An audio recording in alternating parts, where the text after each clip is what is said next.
Frères et sœurs, nous pouvons bien le reconnaître, la lumière a toujours exercé sur l'être humain une forme de fascination, vous ne trouvez pas? Pensez au regard d'un nourrisson sur une bougie, pensez à la joie d'un enfant devant une guirlande lumineuse de Noël, pensez à notre émerveillement devant un feu d'artifice qui fait jaillir des « oh », des « ah » pour quelques pétards lumineux. Pensez encore à un lever de soleil, pourtant tellement prévisible, mais dont la lueur réjouit toujours les cœurs. Pensez à la révolution de l'apprivoisement du feu, cierge, lampe à huile, à gaz, à pétrole, électricité, merveille du génie humain qui a dompté la lumière pour gagner sur la nuit. Car l'obscurité n'est pas notre milieu de vie. Tout petit, on a peur du noir, et il faut être rassuré. L'obscurité est comme un voile de deuil qui fait crier notre besoin de lumière. Nous avons besoin de lumière. Et voilà que dans son absence de lumière, l'aveugle que Jésus rencontre aujourd'hui n'a même plus la force de crier ce besoin. Il ne demande rien. Aveugle de naissance, il s'est fait une raison, l'obscurité fait partie de sa vie, c'est ainsi, personne n'y peut rien. Mais voyez-vous, Jésus ne nous laisse jamais dans l'obscurité, jamais dans le manque d'espérance. Même si cet aveugle ne demande rien, le Christ connaît son désir de lumière, parce qu'il connaît le fond de nos cœurs, le Seigneur. Alors il se penche vers cet aveugle, il le rejoint dans son obscurité, il lui propose sa lumière. D'ailleurs, la guérison est précédée d'une parole merveilleuse, « Je suis la lumière du monde ». Au chapitre précédent, le Christ avait dit pareillement à la femme adultère libérée de sa sentence de mort, « Je suis la lumière du monde, celui qui me suit ne marchera pas dans les ténèbres ». Voyez combien Dieu nous rejoint dans nos obscurités.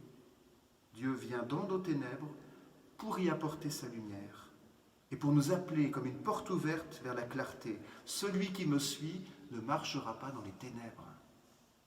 Alors je vous encourage à vraiment accueillir cette grande révélation, surtout dans le contexte difficile que nous vivons actuellement.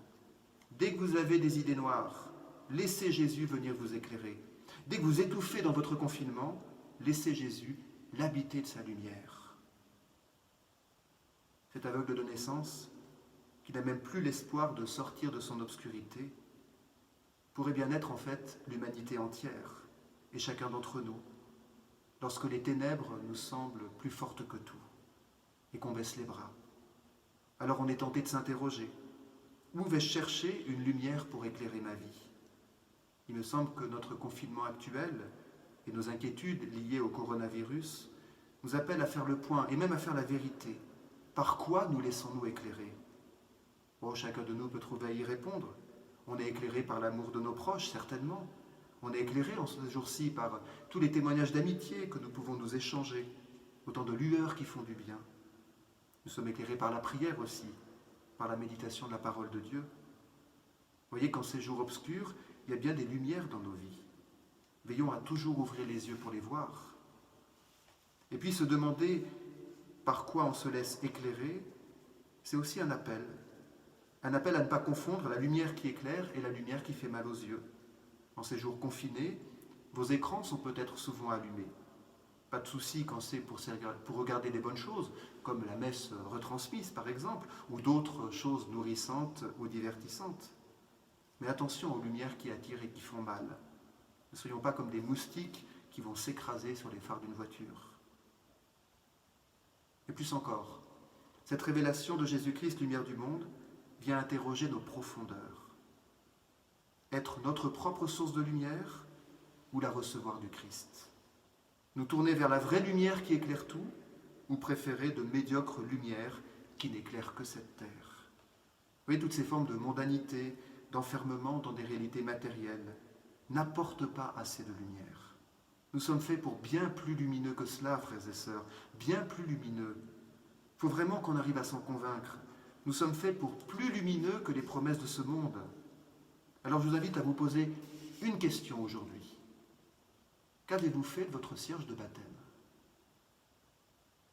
Depuis le temps, vous l'avez peut-être égaré, mais bien sûr, la question est plus profonde que cela. Qu'avez-vous fait de la lumière de votre baptême? Au baptême, nous avons reçu la lumière du Christ. Elle a chassé toute l'obscurité du péché originel, du démon, de nos complicités avec le mal. Le baptême nous a fait lumière dans le Christ. Saint Paul l'a magnifiquement rappelé dans la deuxième lecture. Nous sommes des lumières pour éclairer ce monde, pour l'enflammer et pour l'ouvrir à la lumière d'éternité. Tout ça, ce ne sont pas des grandes envolées spirituelles. C'est la réalité la plus concrète de ce que nous sommes devenus par notre plongée dans la mort et la résurrection du Christ. Nous sommes devenus lumière. On ne met pas une lumière sous un lit, dit Jésus. On ne la met pas sous un boisseau. Même si nous sommes actuellement des lumières confinées, nous pouvons briller dans les plus petites choses du quotidien. Alors je vous encourage à le vouloir vraiment, aujourd'hui et toute cette semaine, être des lumières qui éclairent le quotidien en apportant la clarté du Christ. Par vos paroles qui consolent les autres, par vos prières qui soutiennent les malades et les soignants et tous ceux qui nous aident à vivre actuellement, par toutes les petites attentions à l'égard de ceux qui sont confinés avec vous. Oui, dans les plus petites choses, apportez la lumière de Jésus. C'est d'ailleurs ce que nous serons symboliquement appelés à faire tous ensemble ce mercredi, jour de l'Annonciation du Seigneur. Les évêques de France ont demandé que toutes les cloches des églises où c'est possible sonnent à 19h30, une grande volée alors que la nuit sera tombée, pour dire notre espérance en la lumière plus forte que les ténèbres. Et tous, nous sommes invités ce soir-là au geste symbolique de déposer des bougies à nos fenêtres, un témoignage de lumière tous ensemble, des petites lumières individuelles, mais qui, mises les unes avec les autres, forment une grande guirlande d'espérance.